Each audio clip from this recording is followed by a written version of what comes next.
Welcome,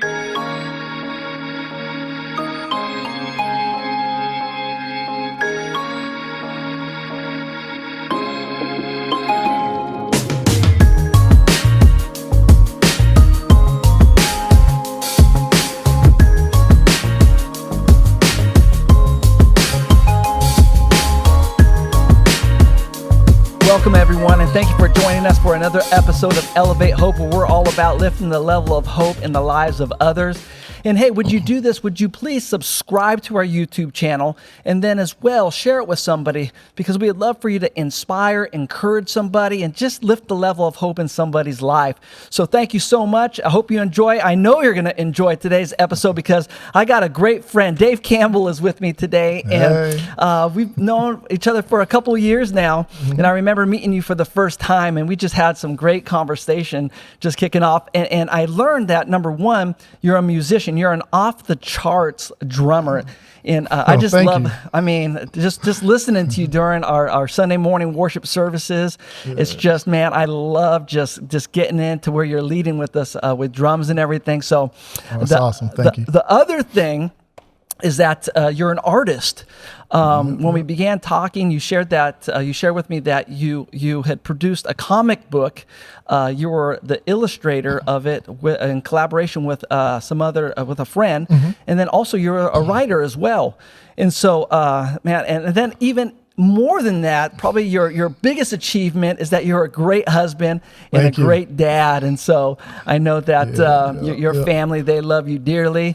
And man, here at New Hope, you're just like, man, you're like one of my heroes.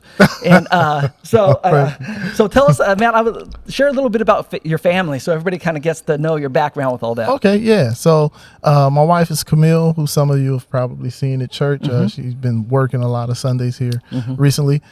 We just got 26 years in the marriage game. Congratulations. Just a couple of weeks ago. Yes, sir. Yes, sir. And so we've been blessed with 3 beautiful children. Wow. Our oldest, Shelby, has graduated University of Iowa. She's down in LA trying to pursue her career in entertainment. She's also a writer, wrote her first novel at 13.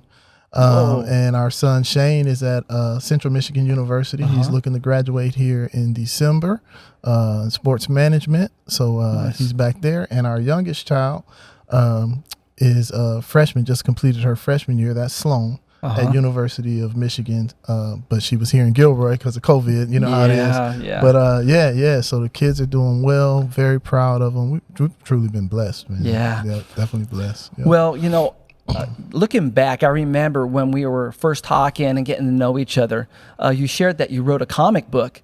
And then from there, where I was going, wow, at some point we got to get together. And I had no idea, you know, how we're going to get together and to let other people know, you know, about the comic book that you had put together.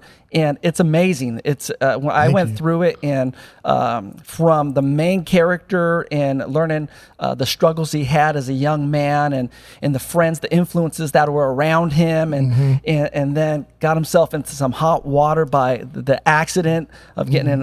And I'll let you take it a little bit more from there of that. But I remember that gosh, I go, how are we going to do this? And here we are today. How are we going to get together and talk about this so other people can get it in their hands? And so we're here today, and this is probably the best way we could have done it. But I would love to tell, I know I have a few questions, but tell the story of the main character and the struggles he went through, and how the most important part of it is, and I'll let you get to that, but go ahead. Please share. So the comic is The Calling, and it's basically an action shoot 'em up. But it is a Christian-based comic. So the lead character is Silk, and he's basically a thug who runs into some issues, has some problems, but he does get saved. He accepts Christ, and he turns his life around. But when that happens, he's actually thrust back into his old environment and his old way of living. And that's via the SCUM program. You know, he went into law enforcement as an ultimatum. Right. So he does that. He gets thrust back into his old neighborhood. And so it's really about his walk with the Lord and trying to not do the things that he's not supposed to do while he's in a position to where for his job, he's kind of supposed to do them. So it's kind of playing on that, him trying to basically figure out how to walk with the Lord and how to walk. So ultimately, it's really about him making decisions and him learning what can happen when you make a decision without God. Yeah. Right? Yeah. And suffering the repercussions for that versus making the decision with God's input. Yeah. Because God might want us someplace, and that might not be where we want to be. Yeah. And so that's kind of what it kind of goes through. So, and I love it. I love it because the influences around him and his uncle who played a major role, and his mom. It was a praying mom. Praying mom, yeah. Oh, so man. Tried to get like kind of all of the elements in there. Yeah, it was good. Uncle who had turned his life around. That's Uncle X. And he was bad and is now good. His pops is named him Cain, is now in prison, and definitely a praying mom. We had praying mothers that got us through, praying fathers too, but definitely remember seeing mama, grandmama. Grandma puts in the hours. Yes, sir. Yes, sir. So that definitely God was looking out for him when he did it. And so, he makes a decision because of the accident that you mentioned earlier. He's driving a car, and the person that got killed that owns the car, so they're looking at him for murder, and so they give him an ultimatum because what they really want to do is bring down his crew. But he doesn't know that at the time. He's like, I'm just going to go in and do this because I don't want to go to jail. Does not ask God about what God wants and what he should do. And so he ends up doing that, and he gets out, and then they hit him. Oh, you're going to go undercover with your old crew. Like, what? Come on, dog. It's supposed to be someplace else. He had to think about that. And so now he's thrust in, and they're expecting certain things.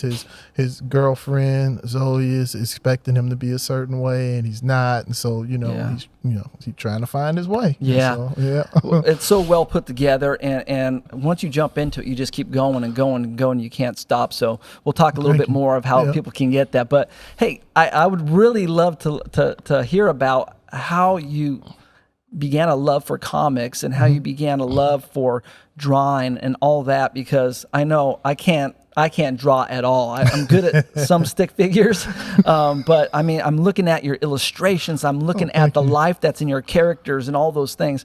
Tell us how that all started. Thank you. It's funny. It's twofold, right? So the drawing side, comics first started with the funny papers, right? In the Sunday paper, you get full color and that kind of thing. So I was drawn when I was little, but I remember distinctively I was probably 4 or 5, and my older brother, he's 5 years older. You know how every Sunday it was this guy named Cappy Dick, and he was a boat captain. And so my brother was drawing him, and in my mind I was like, oh, I can draw that. And so I drew it, and it was better than my brother's. And so he took it, showed my mother, look what David drew, and my mother was like, you ain't draw that. I'm like, yes, I did. I drew it. Yeah, she's like, you traced. I'm like, no, I drew it. She said, draw it again. Wow. And so I drew it again, and I was all disappointed. I go back because this one didn't come out as good. Second time wasn't as good. It was a little bit bigger. I was trying to get it the exact size. It was a little bit bigger, but that actually, I guess, made it better. And she saw it. She's like, I can't believe you drew this. And so that's when they kind of noticed that I was just drawing. And how old were you at that point? I was either 4 or 5. Wow. I was 4 or 5. Yeah. So that's when I kind of knew that I liked drawing because it was just something in me that said, I can draw that. And I did it, and it worked. So I started drawing at that age. I think second grade, I was in an art contest, and I took second. And my family believes it's because the school didn't believe that I drew it, because it was like I'm in second grade, and it was from 2nd through 7th. And so she's like, my mother, you know how moms are, oh, you just didn't win because they didn't think you drew it, that's why you got second. So anyway, so that was kind of the drawing side. And then the comic side is kind of music related. You mentioned the music earlier because my father taught music for 30 years in high school, and he was a professional musician. So there's a resort town in Michigan called Idlewild, and we would go up there for summers and holidays because my dad was playing up there in the 60s and stuff, right? So he played with some of the Motown acts and stuff as they went through in the 60s. It's amazing. Through Idlewild, yeah. So long and short of it, as I got older, it kind of dried up. But we still had the place up there, so we were still going for holidays. It was just nothing to do, man. I mean, they had closed the roller rink, so they couldn't go skating. We had a big old bike, and it was dirt roads and woods. but there was this one store called Lee John's, Uh-huh. and it was an older lady. She had a store, and you go in, and the bell on the door ring, ding, ding, ding, ding. I remember you those, go in, yeah. and it smelled like peppermint, and the air conditioning was on, and she had 2 racks of comics, and that's when the comics they were on the spinner racks, right? Yes, yep. Man, and so that's what I would do. I would go and get a comic. It'd be 20, 25 cents. Uh-huh. Get a couple, come back, read them, and then draw out of them. Wow. And so that's kind of where the love for comics started, and it lasted till I was about 15 or 16, and then I had to stop. Wow. Yeah. Now, when you were reading them and writing them, did it help you with the flow? Because going through your comic book, there's a nice flow through everything, and I know that's hard to get a story. And with comics, there's a lot of it is illustration with small captions, and so you're telling a story through pictures and small captions. So it's funny. A lot of that did come from reading the comics. I can't take the full credit for that because I did have a co-creator and co-writer on it. It's Jeff Williams, who we served in the marriage ministry at our church when I was down in LA together. And that's a whole nother story about how we got to this, because it was a journey. It wasn't like a right into it type of thing, you know. But yeah, you mentioned the pictures and telling a story. And so that's something. There was a book I bought with my own money too, and I say that because I didn't have a job. It was probably about 14. It was called How to Draw Comics the Marvel Way, as a Marvel Comics. If you ever want a book, for those of you out there, if you ever want a book about drawing comics, get that book. I highly recommend it. And there's a section in there where it talks about composition and storytelling, and it talks about each panel. You got camera angles, right? And the person reading the comic should not have to read the words to know what's going on in the story. Yeah. They should be able to look at the pictures and see what's going on in the story. So by learning that, that's kind of what I strove to do. And then you have the gutter space in between the panels. That has to be seamless, meaning the reader needs to be able to carry what happened from one panel to the next, because the time happens in that gutter space. We just don't see it. Yeah. So you got to figure out, when you're plotting out your pages, you got to figure out the pictures to show that depict this story so that the person can follow it. And if they can follow it without words, the words are just gravy. Yep. Right. So yeah. So and that's what. And it was a flow all the way through. Thank and I was you, just thank like, you. I mean, you're talented. You're the gentleman who worked with you on it, very talented, and so. It was off the charts. And I have this, you know, it's faith-based. You know, it's sharing the gospel. You know, you start reading it, and all of a sudden it starts taking you in, and there's a strong message behind it. And if you could put those combinations and put it into the hands of, you know, people who love comics, it's just a great. Tell me about how that all came together. So like if earlier I said I collected comics till I was about 15 or 16, and I had to stop. The reason that I stopped is because the subject matter got too dark for what I wanted to read. Gotcha, yeah. And so, because I was born and raised in the church and stuff like that. So, you know, superhero stuff was fine, but, you know, I'm not big on gore and blood and guts. And even at that time, I don't even think they used red for blood. I remember a comic, it was blood, but it was black. It looked like tar, and that just freaked me out more. Yeah. So I was like, okay, this is kind of bothering me a little bit. Yeah. Right? So I just took a chill pill from it, and, you know, I would still draw and stuff, but I wasn't actively collecting and reading and stuff like that. Yeah. So then I knew, okay, if I did something like this, it's got to be something that doesn't make me feel bad. Yeah. Right? I want to feel good. Yeah, after you're done reading it, you don't want to go like be miserable the rest of the day. Yeah, I want to feel good creating it and Yeah. stuff like that. So that kind of got me to it. So, you know, after, you know, through college and all of that, I always wanted to either do a comic or animation, but you know how it is, you never really get to it. Yeah. Had our first kid, she was probably about 1, and at that time I was like, I'm going to do a comic. And at that time I had just decided it was going to be a Christian comic. Before, I was going to do a secular comic. It wasn't going to be blood and guts and gore, but it was, you know, it was going to still be secular. So I had to actually get to the point to say, okay, you know what? This is God's. It's not mine, right? So let me let go and let me do what he's leading me to do. Yeah. Right. Yeah. And so that's how we got to the Christian comic. And Wow. I'll tell you what, 10 years passed and I didn't get anything done. I kept getting, what do they call it? Analysis through paralysis. Oh, analysis through, okay. Yeah, so I'm trying to write stuff. Oh, this ain't right. Oh, this ain't right. And it's got to be perfect. Da, da, da, da, da, da. Never, I got a couple of pages written, nothing drawn. Wow. Fast forward 10 years later, we're at a men's Bible study. And it was comprised mostly of the husbands from our premarital, our marriage works group where we mentored premarital couples.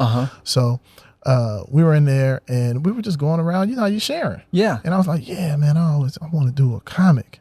And Jeff was like, man, I've been wanting to write a comic. Wow. And everybody was like, y'all need to get together. Y'all need to do something, So I'm like, yeah, we're going to do that. So at that point, he and we started meeting at that point, Borders Books and Music was still around. Yep. So we would go to Borders, man, hang out, talk about stories and figure stuff out. So as we started developing it and coming up with stuff, he would write a couple of pages and I would start drawing.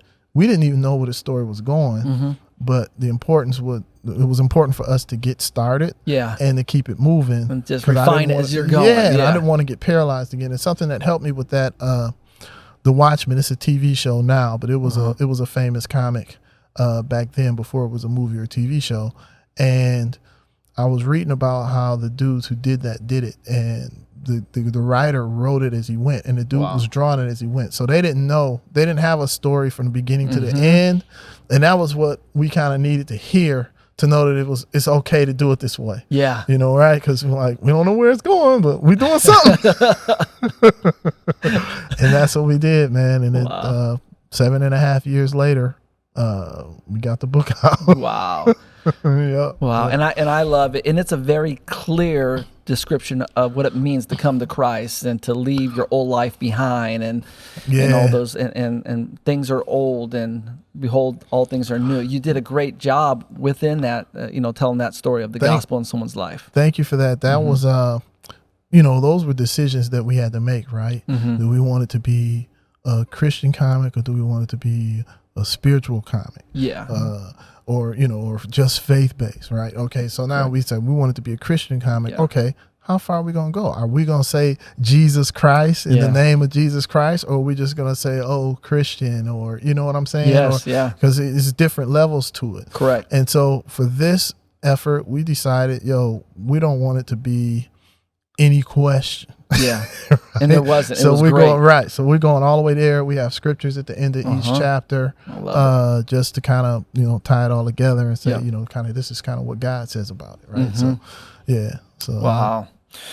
Well, last question before we end the discussion. We have a little something. I want you to tell us a little bit about your books, and then also you gave me a shirt today. And, yes, sir. And you're going to tell me a little bit more about the symbol behind this and everything. But last question, real quick. Who is this comic for, and what were you trying to illustrate and communicate to those who are going to be reading the book? So initially we created, one thing, just growing up, there weren't a lot of black people in comics.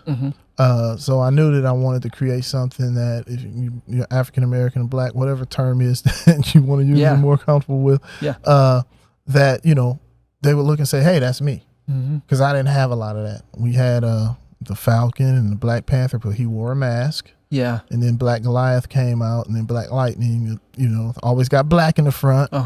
We had Luke Cage, so there were a few. But nothing in comparison. There was, so definitely that was a part of it. So, but we also wanted to appeal to comic collectors because we figure it's a Christian story. We got them. If anything, we might lose some of them because it's got gunplay in it. It has drinking and alcohol in it. It's real. It's real. It doesn't have drug use, but it does have drugs in it. So with those items, it's like, okay, how do we make it edgy enough so that a collector would just go in and pick it up? Yep. And they'll look at the cover and say, oh yeah, I want to check this out. And then want to continue reading the story. Yeah. So it's really was created with comic collectors in mind, but as we started doing, we're like, this actually can appeal to anybody. It's a story, for everyone. It is. So yeah, that's. No, and you did a great job with that, because it is the line, because it needs to be reality. And you did a great job of, terminology that would be used without using profanity. The point got across. So I was like, that was good. That was really good. That was a challenge, Yes. and that was a decision too. Because it's like, okay, let's be real. We know that we're Christians, but sometimes we cuss when we get mad. It happens. We ain't supposed to, but it happens. But do I want to put that in a book? I personally didn't want to put it in a book with my name on it that was, promoting Christ. I just didn't want to do it. And Jeff felt the same way. So we took that route. There are others who might even be led to do it a different way. But I think that's where we have to be in tune to the Holy Spirit and how God leads. There's a lot of prayer went into doing this, and because man, I'm promoting God. I don't want to mess it up. Like you preach. I don't preach every Sunday. That's a burden, man, because you can't be just up there telling folks stuff, creating, stumbling blocks for people. You know what I mean? You got to deliver the word the way that God wants it delivered. And there's a big responsibility with that. More than Spider-Man. With great power comes great responsibility. It's huge, man. True. And I don't want to mess that up. That's why I love the ability to edit when we do video. But if it's live, you can't take it back. It's like, trying to pull the words back, and they're gone. So it's a big responsibility, and so a lot of we had to get it to where we felt comfortable in our walk with the Lord and where He was leading. So I'm glad you say that. It is. You did such a great job. Even seeing the illustration, and when you pick it up, it's so quality. It's done so well done, and then the layout and everything. So it's good, because you wouldn't know what's going on until you hit it, and then you're like, it'll. And we tried to push a little bit. Like the first image that I drew, and it's not in any of the books. I have a sketchbook. I should have brought that. The first image was of Silk, and he had a gun. Silk, the main character. He had a gun, and he had a Bible. And so you know how you see weapon. Choose your weapon. Exactly. And he was kind of mad. It was fire and stuff behind him. And just to kind of think, to try to, you got to make a choice and to draw people in. And that was one of the earlier images that we did. And then I did with the initial flyer. That's our first flyer that's over there. We did that with the gun and the Bible and the slogan, choose your weapon. Well, let's do that. Tell me, you did bring some things. Thank you for the shirt. I love it. Oh, thanks. I'll be wearing it and sharing with people what it's all about. But let me give you this. Tell us a little bit what you have here. Okay. And all right. So first item is just kind of what I was talking about. This is just a teaser flyer that we did. And this actually has the Silk kind of with the hood on, kind of wanted looking mysterious, and then it has the Bible and the gun and just says choose your weapon. And on the back of it, it has the scriptures from 1 Timothy 1:12 through 14. And it just talks about being violent and how that was wrong and changing your life. So that was the first thing. This is actually Groovy U. So tell us about that too. And I think, should I hold them up towards you? So please. this is issue 1. So we created this as a graphic novel. So it's over 170 pages long. And I was doing a show in San Francisco on King Day, and the guy next to me was selling single issues hand over foot. Oh, I want issue number 1, or give me issue number 4. And so, because he was selling them for $5. The graphic novel I'm selling for 20. And I sold some, but then there were a lot of people like, I don't know if I want to drop 20 on it, right? For my son or my daughter. And so my daughter said, Dad, just break yours up. And I was like, you can't break it up. It's a graphic novel. She's like, just do each chapter. Oh, yeah, I could just do each chapter as a book. So then we broke it up into separate issues. Perfect. So this is issue 1. When this is Bad Ambitions, this when it's still bad. Then we got issue 2. That's kind of when he decides to walk away. And then we got issue 3. It's when he's recruited by the SCUM program, which is the Strategic Control for Urban Malfaction Management. And this is the double issue 4, and this will be, if you're watching the movie, you get the montage, you get all of the character growth, and the music's playing, and you got your bounce, and so you get all of that. And then we have issue 5, which is the reckoning. That's going to be the climax, and where we find out, the twist. It's not really a twist. It's just basically he went outside of God's will, and God corrected it at the end. Wow. Yep. And so the last thing is, tell us about this. This one is Groovy U. So this one is written by our oldest daughter, Shelby, and I'm drawing it. This is issue 1. Lead character is Casey Spade.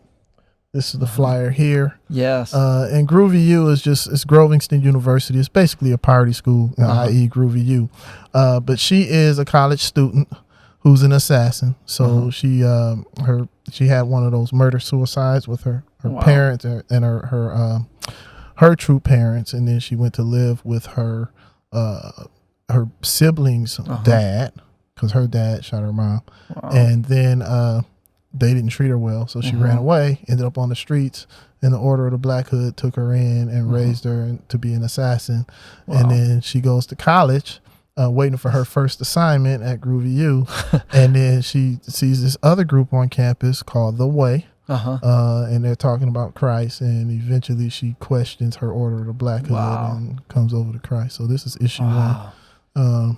So yeah, we try to keep it interesting and put some stuff that wouldn't necessarily go together, because God loves us all, man. So he can bring us all back. So yeah. Well, thank you. We're going to provide the website below, and we're going to have that so people can go to the website, make sure they grab everything that you've been putting together. And then as well, we would love for your daughter's information to be available to people, so that way they can go and get it. And tell us how it's not just the paper, but can you share a little bit of how people can read it and be a part? Yes. So not just paper. If you want paper, you can go to Amazon.com for the graphic novel. You can go to IndiePlanet.com for the separate issues. But at HeedTheCalling.com, which is our website, we actually have it there, and you can read it there every page by page. You can read the whole book. So if you want to go that route, you can. Because the goal was we wanted to really make it available. If you're in Los Angeles, you can go to Pulp Fiction Comics on Sepulveda. And if you're in Gilroy, we have a new comic shop in Gilroy, downtown Gilroy, called Caldwell Comics and Collectibles. The book is there, so you can go there and pick it up as well. That'd be fantastic. And there is, I think, still a comic book store in Morgan Hill, and you did a signing over there before. I did. That was so the store that I did the signing at is no longer there. But Anime 101 is still in Morgan Hill. So if we get something going and there's another signing, we'd love to get all those who are viewing to come out and be a part of that signing and pick up your comic book, your daughter's, and awesome. just be a part of the gifting that God gave you and be able to share with other people. So, yes, sir. Hey, thank you so much. I really appreciate it. Hey, one of the things that I put together, we have a love for the 80s, and I know it was wrapped up in games. And I brought this bad boy, electric football. People don't know about electric football. You don't know about this. This is it's just a dot against 3 other dots. Oh man, we played that. There you go. So for me, that was 7th and 8th grade. Yeah, that's right. Sir. 7th and 8th grade. Yes, sir. And then what I have for you, this actually I haven't given a gift out, and so this is the 80s Scene It for you and your family to play it, and just thank you for coming out. There you go. Oh, thanks. And we got Gary Tolman. What you talking about, Willis? Kirk Cameron. Yes, and Kirk, look at him. Sir. It's faith-based. We got Kirk yes, Cameron on Growing it too. Pains, Kirk Cameron. Yes, sir. So nice. Hey, Dave, thank you for joining us. And once again, we have the website there that you could just go to and please pick it up. There'll be great gifts for friends, family members. If you're a teacher, it would be great to pick up for students and all those things. And so a great message that's in all these. And Dave, once again, thank you so much, man. Thank you so much. You're one of my heroes, man. You're an amazing dad, amazing husband, an amazing musician and illustrator. And we're just blessed to have you here at New Hope. And I know someone's watching, there's going to be several people watching this. It's going to help parents, help with their kids to grow in that gift. Your parents were able to do that. Mm-hmm. And if there was one thing you would share with people watching today about growing that gift, what should they do? I would say just, like if you're growing the gift of your kids or yourself, just encouragement. It's important to encourage one another, especially your children, and see what they want to do and the gifts that God gave them, which in a lot of cases are going to be different than the gifts that he gave you. Yeah, so it's basically acknowledging, embracing what they have and helping them to pull that out even more. Yeah. And it's a joy to really see that kid's face light up when they did something, because ultimately, the kid, they want to please us because we're the parents, right? Yeah. So it's good to just concentrate on bringing that out, encouragement, support, and building them up, man. We have to build our children up. Wow. Yeah. Well, thank you, Dave, so much. And for everybody watching today, thank you for joining us on this episode. And make sure you subscribe, share this with some friends, family members. If you have some friends that would be encouraged and inspired, please do that. Hey, God bless you and have a wonderful rest of the day.